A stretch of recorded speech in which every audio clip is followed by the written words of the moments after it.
Hi friends, எல்லோரும் எப்படி இருக்கீங்க? இன்றைக்கி வந்து ஒரு யூஷுவலான ரொட்டீன் vlog நம்ம பார்க்க போகிறோம். இன்றைக்கி இந்த ரொட்டீன் vlogல ஒரு இன்ட்ரெஸ்டிங் விஷயமும் நான் உங்களுக்கு காட்ட போகிறேன். ஷாப்பிங் ஹால் அப்படின்னாலே நம்மள நிறைய பேர்த்துக்கு ரொம்ப பிடிக்கும். அதுவும் நான் ரீசெண்டாக வந்து இன்ஸ்டாகிராமில் ஒரு ஸ்டோரி போஸ்ட் பண்ணியிருந்தேன். என்னோடய கிச்சனுக்கு வந்து நான் முக்கியமான திங்ஸ்லாம் கொஞ்சம் வாங்கியிருக்கேன். ஸோ அந்த ஸ்டோரி பார்த்துட்டு நிறைய பேர் வந்து எனக்கு இன்ஸ்டாகிராமில் பின் பண்ணியிருந்தாங்க, இதை பற்றி டீட்டெயிலாக உங்களோட வீடியோவில் காட்டுங்க அப்படின்ட்டு. ஸோ அவங்களுக்காண்டி நான் இன்றைக்கி வந்து வாங்கியிருக்க பொருட்கள் எல்லாத்தையுமே காட்ட போகிறேன். நம்மளோட குக்கிங்கில் முக்கியமாக யூஸ் பண்ணுற திங்ஸ், அதாவது குக்கிங் டைமை வந்து சேவ் பண்ணுறதுக்கு, க்ளீனிங், இந்த மாதிரி விஷயங்களுக்கெலாம் வந்து ஈஸியாக இருக்கிற மாதிரி பொருட்கள்லாம் நான் கொஞ்சம் வாங்கியிருக்கேன். ஸோ அது எல்லாத்தையும் நான் உங்களுக்கு இன்னும் கொஞ்சம் நேரத்தில் டீட்டெயிலாக காட்டுறேன். இந்த ப்ராடக்ட்ஸ், நான் இன்றைக்கி காட்டுற ப்ராடக்ட்ஸ் எல்லாமே பார்த்திங்கன்னா ஆன்லைனில் அவைலபிள் இருக்குது. நம்மளோட வீடியோவில் பார்த்தீங்கன்னா நிறைய பேர் சப்ஸ்கிரைபர்ஸ் கேட்குறது வந்து யூகே லிங்க் ஷேர் பண்ணுங்கள், யூரோப் லிங்க் ஷேர் பண்ணுங்கன்னு சொல்லி நிறைய பேர் கேட்டிருக்கீங்க இதுக்கு முன்னால். ஸோ அவங்களோட ரெக்வெஸ்ட்டுக்காண்டி நம்மளோட வீடியோவில் இனிமேல் வந்து நான் யூகே அண்ட் யூரோப் லிங்க் எல்லாமே வந்து அமேசான் லிங்க் நான் உங்களுக்கு ஷேர் பண்ணுவேன். ஸோ நான் இன்றைக்கி காட்டுற ப்ராடக்ட்ஸ் எல்லாமே யூகே சைட்டில் வந்து அவைலபிளாக இருக்குது, அதே மாதிரி யூரோப் சைட்லேயுமே அவைலபிளாக இருக்குது. ஸோ அந்த லிங்க் எல்லாமே நான் வந்து ஷேர் பண்ணியிருக்கேன், கண்டிப்பாக செக் பண்ணி பாருங்கள். நான் என்னென்ன ப்ராடக்ட்ஸ் வாங்கியிருக்கேன் அப்படின்றத ஃபஸ்ட்டு பார்த்துட்டு அதுக்கப்புறமா இன்றைக்கி நான் சமைக்க போகிற ஒரு சிம்பிளான நான்வெஜ் மெனுவையும் உங்களுக்கு நான் செஞ்சு காட்ட போகிறேன். இப்போ வீடியோக்குள்ளே போகலாம்.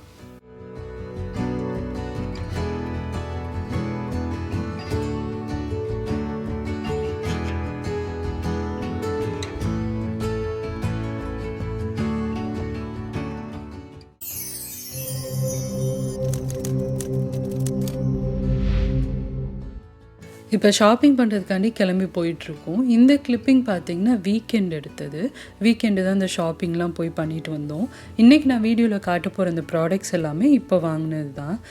அதுலேருந்து ஒரு சில ப்ராடக்ட்ஸ்லாம் நான் ஆல்ரெடி யூஸ் பண்ணியும் பார்த்துட்டேன், ரொம்ப நல்லா இருக்குது. ஸோ எனக்கு பிடிச்சிருக்கு. அதை விட முக்கியமான விஷயம், ரொம்ப யூஸ்ஃபுல்லாக இருக்குது அப்படின்றனால தான் சரி உங்களுக்கும் காட்டலான்னு சொல்லிட்டு இந்த வீடியோவில் காட்ட போகிறேன். நிறைய பேர் கேட்டிருந்தீங்க அதோட ரிவ்யூ சொல்லுங்கள் அப்படின்ட்டு. ஸோ அதனால தான் நான் காட்டுறேன்.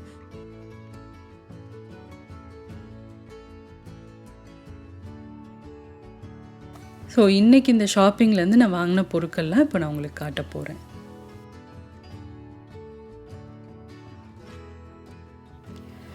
இப்போ ஃபஸ்ட்டு நான் காட்ட போகிற ப்ராடக்ட் பார்த்திங்கன்னா ஒரு ப்ரெஷர் குக்கர். டெஃபல் பிராண்டில் வாங்கியிருக்கேன் இந்த ப்ரெஷர் குக்கர். இது பார்த்திங்கன்னா நல்ல பெரிய சைஸ் 6 லிட்டர் குக்கர். என்கிட்ட எல்லாமே சின்ன சின்னதாக தான் இருக்குது, மேக்ஸிமம் வந்து 4 லிட்டர்ஸ் தான் இருக்குது. கெஸ்ட்டை கூப்பிட்றப்போ அதே மாதிரி நிறைய பேர் வீட்டுக்கு வரப்போ பார்த்திங்கன்னா பெருசாக குக்கர் எதுவும் இல்லாதனால மீட்லாம் வேக வைக்கிறதுக்கு கொஞ்சம் கஷ்டமாக இருந்துச்சு. சரி, அதனால் நான் வந்து ஒரு 6 லிட்டர் குக்கர் வாங்கியிருக்கேன். இது வந்து நம்ம இந்தியன் குக்கர் மாதிரி விசில் வர டைப் கிடையாது. இது வந்து டைமர் குக்கர் மாதிரி, ஜஸ்ட்டு ப்ரெஷர் மட்டும்தான் வெளியில் உங்களுக்கு வரும். அதுக்கப்புறம் நம்ம வந்து ப்ரெஷர் உள்ளே போனோன்னே சேஃப்டி வால் வந்து உங்களுக்கு மேலே வந்துட்டு நம்ம ஈஸியாக ஓப்பன் பண்ணிட முடியும். கொஞ்சம் நல்ல சேஃபாக இருக்கும் இது யூஸ் பண்ணுறது.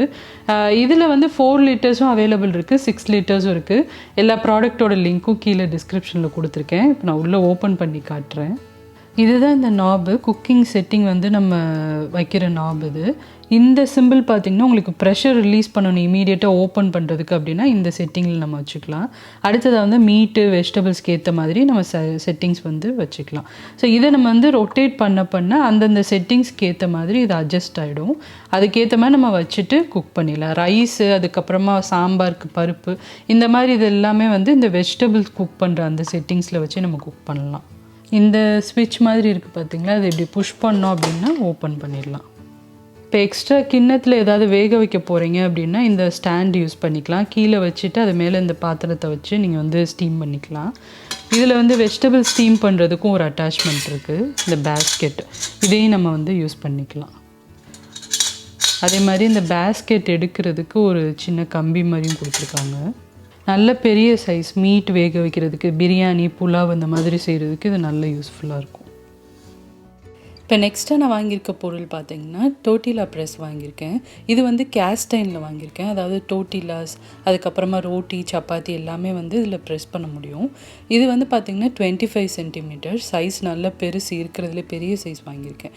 நான் வந்து அடிக்கடி வந்து சப்பாத்தி சாப்பிட்றதுனால எனக்கு இது தேவைப்பட்டது. ஸோ அதனால் வந்து லாங் டேர்ம் யூஸ்க்காண்டி கேஸ்டைனில் வாங்கியிருக்கேன். அது பார்க்குறதுக்கு இந்த மாதிரி தான் இருக்கும், நல்ல ஒரு ஃபினிஷ் இருக்குது உள்ள.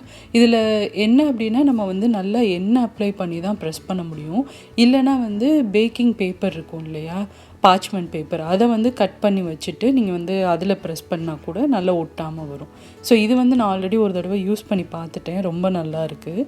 இந்த ப்ராடக்ட் வந்து 3 சைஸஸில் அவைலபிள் இருக்குது. அந்த லிங்க் எல்லாமே நான் வந்து டிஸ்கிரிப்ஷனில் கொடுத்துருக்கேன், செக் பண்ணி பாருங்கள். இப்போ அடுத்ததாக எனக்கு ரொம்ப பிடிச்ச ஒரு ப்ராடக்ட் இப்போ நான் ரீசெண்டாக யூஸ் பண்ணிகிட்ருக்குது பார்த்திங்கன்னா இந்த எக் பாய்லர் தான். இது வந்து 6 முட்டை வந்து வேக வைக்க முடியும் ஒரு டைமில்.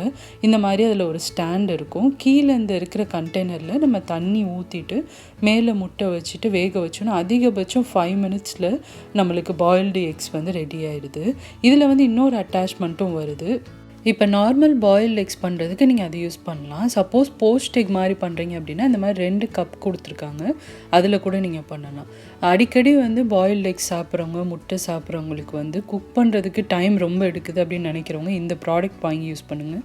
5 மினிட்ஸில் உங்களுக்கு வந்து எக் ரெடி ஆகிடுது. ரொம்ப யூஸ்ஃபுல்லாக இருக்குது.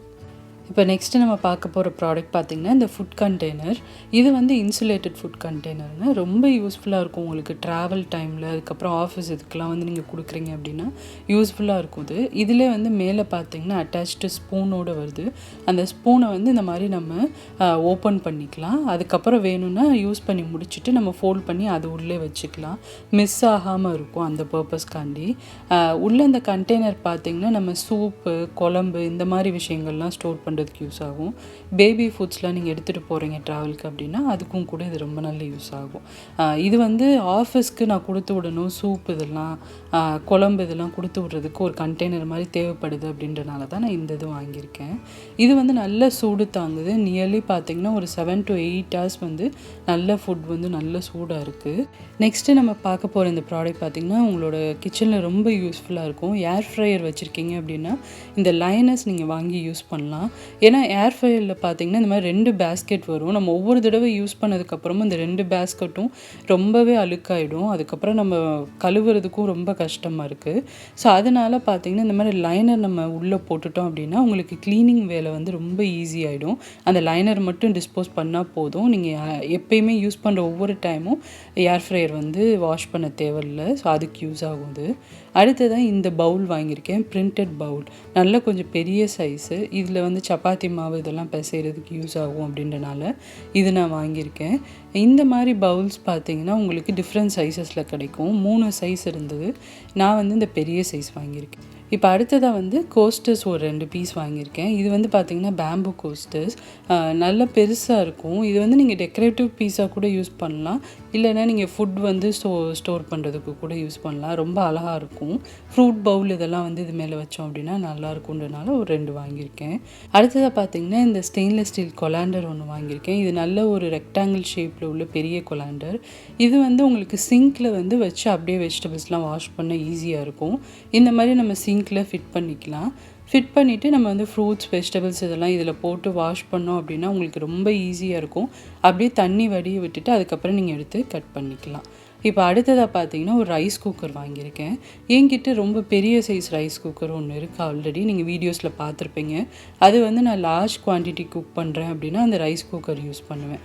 பட் கம்மியாக குக் பண்ணுறதுக்கு ப்ளஸ் ட்ராவல் இதுக்கெல்லாம் எடுத்துகிட்டு போகிறதுக்கு இந்த ரைஸ் குக்கர் யூஸ் ஆகும்னு சொல்லிட்டு பேசிக்கான ஒரு ரைஸ் குக்கர் தான் நான் வாங்கியிருக்கேன். இது வந்து 1.5 லிட்டர்ஸ் வரும். மேலே வந்து இந்த மாதிரி கிளாஸ் லிட்டு வருது. இந்த ரைஸ் குக்கரில் நம்ம வந்து 1 pot ரெசிபி மாதிரிலாம் பண்ணுறதுக்கு ரொம்ப யூஸ்ஃபுல்லாக இருக்கும். மெயின்லி நம்ம எங்கேயாவது ட்ரிப்பு போகிறோம் அப்படின்னா இதை எடுத்துகிட்டு போனோன்னா நமக்கு ரொம்ப யூஸ்ஃபுல்லாக இருக்குன்றனால ஒன்று நான் வாங்கியிருக்கேன். இதிலே ஒரு மெஷரிங் கப்பும் வருது. அதுக்கப்புறமா இதுதான் அதோட அவுட்டர் ஃபினிஷ். இதில் வந்து உங்களுக்கு குக் ஆப்ஷன் ப்ளஸ் வந்து வார்ம் குக் முடித்ததுக்கப்புறமா ஃபுட்டை வார்மாக வச்சுக்கிற ஆப்ஷனும் இதிலே இருக்குது. அடுத்ததாக இதோட கெப்பாசிட்டி பார்த்திங்கன்னா நியர்லி நம்மளோட இந்தியன் ஸ்டைலில் குக் பண்ணணும் அப்படின்னா ஒரு 4 cups ரைஸ் அளவுக்கு நம்ம இதில் குக் பண்ண முடியும். ஏன்னா நம்ம ஜாஸ்தி தண்ணி விட்டு குக் பண்ணுவோம் அப்படின்றனால. மற்றபடி நீங்கள் வந்து கம்மியான தண்ணி வச்சு குக் பண்ணுவீங்க அப்படின்னா நியர்லி 8 cups வரைக்கும் இதில் குக் பண்ண முடியும். அவ்வளோதான் இன்றைக்கி நான் வாங்கின ப்ராடக்ட்ஸ் இதெல்லாம். இதில் வந்து மேக்ஸிமம் ப்ராடக்ட்ஸோட லிங்க் வந்து நான் டிஸ்கிரிப்ஷனில் கொடுத்துருக்கேன். யூகே லிங்க்கும் இருக்குது, அதே மாதிரி இந்தியா லிங்க்கும் இருக்குது, செக் பண்ணி பாருங்கள். இப்போ நான் அடுத்ததாக வந்து சமையல் ஸ்டார்ட் பண்ண போகிறேன். இன்றைக்கி வந்து நான் வெஜிடேரியன் குக் பண்ண போகிறேன். வெனஸ்டே அப்படின்றனால நான் வெஜிடேரியன் குக் பண்ணலாம் அப்படின்னு சொல்லிட்டு சிக்கன் எல்லாம் வாங்கி க்ளீன் பண்ணி எடுத்து வச்சுருக்கேன். ஃபஸ்ட்டு வந்து குழம்பு தாளிக்க போகிறேன். அதுக்கு வந்து நல்லெண்ணெய் ஒரு 3 டேபிள் ஸ்பூன் ஊற்றிருக்கேன். அதில் வந்து பட்டை, கிராம்பு, அதுக்கப்புறமா அன்னாச்சி பூ, ஏலக்காய் இதெல்லாம் சேர்த்துருக்கேன். இதெல்லாம் நல்லா பொரியட்டும். பொரிஞ்சதுக்கப்புறமா கொஞ்சம் கல்பாசி இதெல்லாமே சேர்த்தாச்சு. எல்லாம் நல்லா பொரிஞ்சதுக்கப்புறமா ஒரு அரை டீஸ்பூன் அளவுக்கு சோம்பு சேர்த்துக்கலாம். இந்த குழம்பு பார்த்திங்கன்னா பேச்சுலர் ஸ்டைலில் பண்ணுற குழம்பு, ரொம்ப சிம்பிள். இந்த சமையல் ஃபுல்லாகவே நீங்கள் ஒரு 40 மினிட்ஸ்க்குள்ளே செஞ்சு முடிச்சிடலாம். அவ்வளோ சிம்பிளான குழம்பு இது. அடுத்ததாக கொஞ்சம் கருவேப்பிலை சேர்த்துருக்கேன். இதெல்லாம் நல்லா பொரியட்டும். பொரிஞ்சதுக்கப்புறமா ஒரு மீடியம் சைஸ் வெங்காயம் நான் கட் பண்ணி எடுத்து வச்சுருக்கேன், அதை இதில் சேர்த்துடலாம். இப்போ வெங்காயம் சேர்த்ததுக்கப்புறமா நல்லா அதை வதக்கி விட்டுருங்க. கொஞ்சம் கலர் மாதிரி வரும் இல்லையா, அந்த அளவுக்கு இதை வதக்கிக்கலாம். இப்போ வெங்காயம் பாதி வதங்கினே ஒரு அரை டீஸ்பூன் அளவுக்கு இஞ்சி பூண்டு பேஸ்ட் சேர்த்துக்கோங்க. அந்த கிளிப்பிங் கட் ஆகிடுச்சு. இஞ்சி பூண்டோட பச்சை வாசமும் போகிற அளவுக்கு நல்லா அதை வதக்கிக்க போகிறோம். இப்போ வெங்காயம் வதங்கிடுச்சு. அடுத்ததாக இதில் தக்காளி சேர்த்துக்க போகிறோம். தக்காளியை பொறுத்த வரைக்கும் ரொம்ப ஜாஸ்தி சேர்க்க தேவையில்லை. ஜஸ்ட்டு ஒரு மீடியம் சைஸ் தக்காளியை பொடியாக கட் பண்ணி எடுத்து வச்சுருக்கேன், அதில் சேர்த்துக்கலாம். இப்போ தக்காளியும் நல்லா உங்களுக்கு மசிஞ்சு வரணும், அந்தளவுக்கு இதை வதக்கிக்க போகிறோம். எப்பயுமே தக்காளி நல்லா சாஃப்டாக குக் ஆகணும்னா மிக்ஸ் பண்ணிவிட்டு ஒரு மூடி போட்டு வச்சிங்கன்னா ஒரு நிமிஷத்தில் நல்லா சாஃப்ட் ஆகிடும். இப்போ பாருங்கள், தக்காளி நல்லா மசிஞ்சு வந்துடுச்சு. இந்த அளவுக்கு வதங்கினதுக்கப்புறமா நம்ம கழுவி எடுத்து வச்சுருக்க சிக்கனை சேர்த்துக்கலாம். ஒரு 1/2 kg சிக்கன் எடுத்திருக்கேன், அதை இதில் சேர்த்துடலாம். இப்போ சிக்கன் சேர்த்ததுக்கப்புறமா நல்லா அதை வதக்க போகிறோம். வதக்கிட்டு அதுக்கப்புறமா தான் நம்ம மசாலா எல்லாம் சேர்க்கணும். எப்பயுமே சிக்கன் சேர்த்துனே கொஞ்சம் வதக்கிட்டு மசாலா சேர்த்திங்கன்னா அதோட டேஸ்ட்டு நல்லாயிருக்கும். அதோட கலர் லைட்டாக மாறி வரும் இல்லையா, அந்த அளவுக்கு இதை வதக்கிட்டு அப்புறமா மசாலா சேர்த்துக்கலாம். இப்போ நான் இன்றைக்கி யூஸ் பண்ணுற மசாலா பார்த்திங்கன்னா வீட்டில் அரைச்ச குழம்பு மிளகாய்த்தூள் தான்.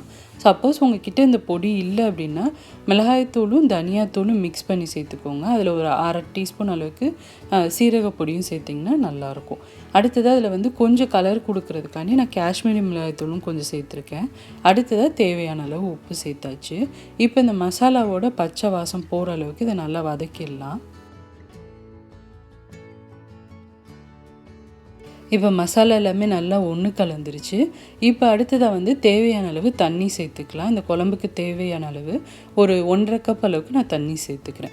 நல்லா மிக்ஸ் பண்ணி விட்டுருங்க. மிக்ஸ் பண்ணிவிட்டு இது கொதிக்கட்டும். ஒரு 20 நிமிஷம் பக்கம் நல்லா உங்களுக்கு கொதிச்சது அப்படின்னா சிக்கனும் வெந்துடும், குழம்பும் உங்களுக்கு ரெடி ஆயிரும். அவ்வளோதாங்க. இதில் நம்ம தேங்காய் எதுவுமே சேர்க்க தேவையில்லை. தேவைப்பட்டால் நீங்கள் அரைச்ச தேங்காய் கூட விட்டுக்கலாம். பட் இந்த மாதிரி செஞ்சிங்கனாலே ரொம்ப டேஸ்ட்டாக இருக்கும். சிம்பிளான குழம்பு இது. இப்போ அடுத்ததாக சிக்கன் வறுவல் நான் பண்ண போகிறேன். அதுக்கு ஒரு பேனில் எண்ணெய் சேர்த்துருக்கேன். அதில் கொஞ்சம் பட்டை, கிராம்பு, ஏலக்காய், கொஞ்சமாக கல்பாசி இதெல்லாம் சேர்த்துக்கலாம். இதெல்லாம் கம்மியான அளவு சேர்த்தா போதும், ஜஸ்ட் ஒரு ஃப்ளேவருக்காண்டி தான். அடுத்ததாக ஒரு அரை டீஸ்பூன் அளவுக்கு சோம்பு சேர்த்துக்கலாம். இதெல்லாம் நல்லா பொரிஞ்சதுக்கப்புறமா கொஞ்சம் கருவேப்பிலையும் சேர்த்துக்கோங்க. அடுத்ததாக இதில் ஒரு சின்ன சைஸ் வெங்காயம் நான் சேர்த்துக்கிறேன். இப்போ வெங்காயம் நல்லா உங்களுக்கு வதங்கணும், அந்தளவுக்கு வதக்கிக்கோங்க. கொஞ்சம் நல்லா ப்ரௌன் ஆகி வரணும், அந்தளவுக்கு வதக்கிக்கலாம். வெங்காயம் வதங்கிடுச்சு. பாதி வதங்கிட்டு இருக்க டைமில் ஒரு அரை டீஸ்பூன் அளவுக்கு இஞ்சி பூண்டு பேஸ்ட்டையும் சேர்த்து அதோட பச்சை வாசமும் போகிற அளவுக்கு வதக்கிக்கோங்க. இப்போ எல்லாம் நல்லா பச்சை வாசம் போனதுக்கப்புறமா ஒரு பாதி தக்காளி மட்டும் நான் சேர்த்துக்கிறேன். நீங்கள் நாட்டு தக்காளி சேர்க்குறீங்க அப்படின்னா இன்னுமே கம்மி பண்ணிக்கோங்க அளவு. இப்போ எல்லாமே நல்லா மிக்ஸ் பண்ணி விட்டுடலாம். மிக்ஸ் பண்ணிவிட்டு நான் சிக்கன் எடுத்து வச்சுருக்கேன். இன்றைக்கி போன்லெஸ் சிக்கன் தான் இதில் யூஸ் பண்ணுறேன். ஸோ அந்த சிக்கனை இதில் சேர்த்துடலாம். இது ஒரு 1/4 கிலோ அளவுக்கு சிக்கன் எடுத்திருக்கேன். இப்போ நல்லா அதை வதக்கி விட்டுருங்க. வதக்கினதுக்கப்புறமா இதில் தேவையான மசாலாஸ்லாம் நம்ம சேர்த்துக்க போகிறோம். அந்த எண்ணெயில் நல்லா சிக்கன் வதங்கட்டும். இப்போ சிக்கன் குழம்பும் கொதிக்க ஆரம்பிச்சிருச்சு. நல்லா மிக்ஸ் பண்ணிவிட்டு ஒரு மூடி போட்டு வச்சிடலாம். ஒரு 20 நிமிஷம் பக்கம் நல்லா கொதிக்கட்டும். சூப்பரான சிக்கன் குழம்பு உங்களுக்கு ரெடி ஆகிடும்.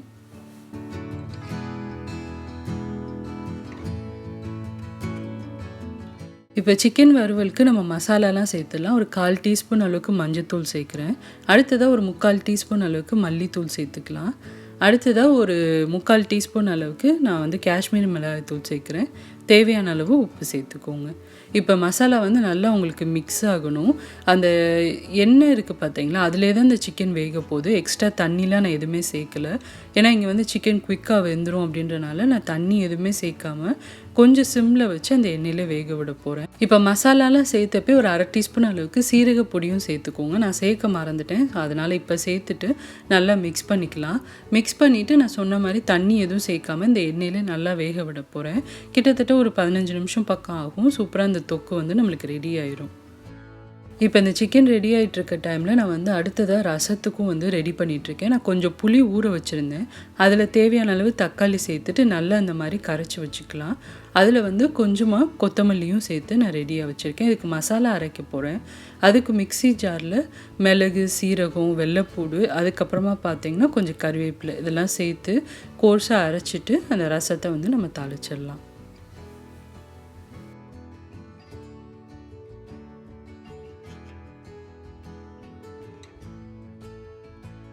இப்போ ரசம் தாளிக்கிறதுக்கு இங்கே ஒரு பேன் நான் சூடு பண்ணியிருக்கேன். அதில் வந்து ஒரு டீஸ்பூன் அளவுக்கு எண்ணெய் சேர்த்துக்கலாம். சேர்த்துட்டு கொஞ்சமாக கடுகு உளுத்தம் பருப்பு சேர்த்துக்கலாம். அடுத்ததாக வந்து கொஞ்சம் அதில் வெந்தயமும் சேர்த்துருக்கேன். எல்லாம் நல்லா பொரிஞ்சதுக்கப்புறமா காஞ்ச மிளகாவும் பெருங்காயமும் சேர்த்துக்கலாம். எல்லாம் நல்லா பொரிஞ்சதுக்கப்புறமா நம்ம மிக்ஸ் பண்ணி எடுத்து வச்சுருக்க ரச தண்ணியை அதில் சேர்த்துடலாம். இப்போ ரசம் வந்து ரொம்ப நேரம் கொதிக்கக்கூடாது. லைட்டாக அதில் வந்து சுற்றி கொதிக்க ஆரம்பிக்கிற டைமில் அதை இறக்கி நம்ம பாத்திரத்தில் வச்சிடலாம். இப்போ சிக்கன் ஃப்ரையும் ஆல்மோஸ்ட் ரெடி ஆகிட்டு இருக்குது. கடைசியாக வந்து நான் அதில் தேவையான அளவு மிளகுத்தூள் சேர்த்துக்கிறேன். கொஞ்சம் நிறையா சேர்த்துக்கலாம். சேர்த்துட்டு கொஞ்சமாக அதில் வந்து கரம் மசாலா தூளும் சேர்த்துக்கலாம். இப்போ நல்லா மிக்ஸ் பண்ணிட்டோம் அப்படின்னா சூப்பரான சிக்கன் ஃப்ரை ரெடி ஆயிடும். எக்ஸ்ட்ரா ஃப்ளேவருக்கு கொஞ்சம் கறிவேப்பிலையும் நான் சேர்த்துருக்கேன். அவ்வளோதான், சிக்கன் ஃப்ரை ரெடி ஆயிடுச்சு. நம்ம குழம்பும் வந்து ஆல்மோஸ்ட் ரெடி ஆயிடுச்சு. அதையும் பார்க்கலாம். இப்போ குழம்புக்கு தேவையான அளவு கொத்தமல்லி சேர்த்துட்டு குழம்பையும் நல்லா மிக்ஸ் பண்ணி இறக்கிடலாம். நான் சொன்ன மாதிரி நீங்கள் தேவைன்னா கொஞ்சம் தேங்காய் கூட அரைச்சி விடலாம், அதுவும் நல்லாயிருக்கும். அவ்வளோதான், சிம்பிளான லஞ்ச் ரெடி ஆயிடுச்சு. இந்த குழம்பு பார்த்திங்கன்னா ரைஸ்க்கும் நல்லாயிருக்கும். பரோட்டா, சப்பாத்தி, இட்லி, தோசை எல்லாத்துக்கூடையுமே நீங்கள் சர்வ் பண்ணலாம். செய்கிறதும் ரொம்ப ஈஸி. கண்டிப்பாக ட்ரை பண்ணி பாருங்கள். இப்போ லஞ்ச் வந்து ஆல்மோஸ்ட் எல்லாமே ரெடி ஆயிடுச்சு. லஞ்சை நான் வந்து சர்வ் பண்ண போகிறேன்.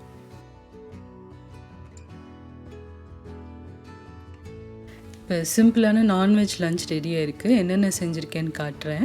சூப்பரான சிக்கன் குழம்பு பண்ணியிருக்கேன். ரொம்ப நல்லாயிருக்கும் இந்த குழம்பு. கண்டிப்பாக ட்ரை பண்ணி பாருங்கள். குயிக்காக எதாவது செய்யணும் அப்படின்னா நீங்கள் இந்த குழம்பு ட்ரை பண்ணலாம். அடுத்ததாக சிக்கன் ஃப்ரை பண்ணியிருக்கேன். அடுத்ததாக ஒரு மிளகு ரசம் பண்ணியிருக்கேன். அடுத்ததாக சூடாக வடித்த சாதமும் இருக்குது. இப்போ எல்லாம் தயாராக இருக்குது. இப்போ லஞ்சை நான் வந்து சர்வ் பண்ண போகிறேன்.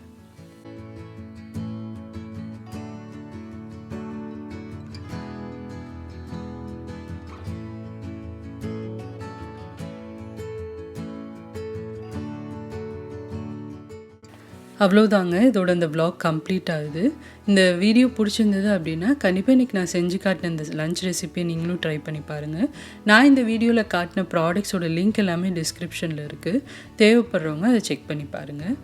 இந்த வீடியோ பிடிச்சிருந்தது அப்படின்னா இந்த வீடியோக்கு ஒரு லைக் கொடுங்க. சேனலுக்கு இன்னும் சப்ஸ்கிரைப் பண்ணாதவங்க மறக்காமல் சுஜிஸ் கிச்சனுக்கு சப்ஸ்கிரைப் பண்ணுங்கள். இதே மாதிரி நிறைய இன்ட்ரெஸ்டிங்கான vlogs ரெசிபீஸோடு அடுத்து உங்களை நான் மீட் பண்ணுறேன். சுஜிஸ் கிச்சன், எளிய பாரம்பரிய சமையலின் தொகுப்பு.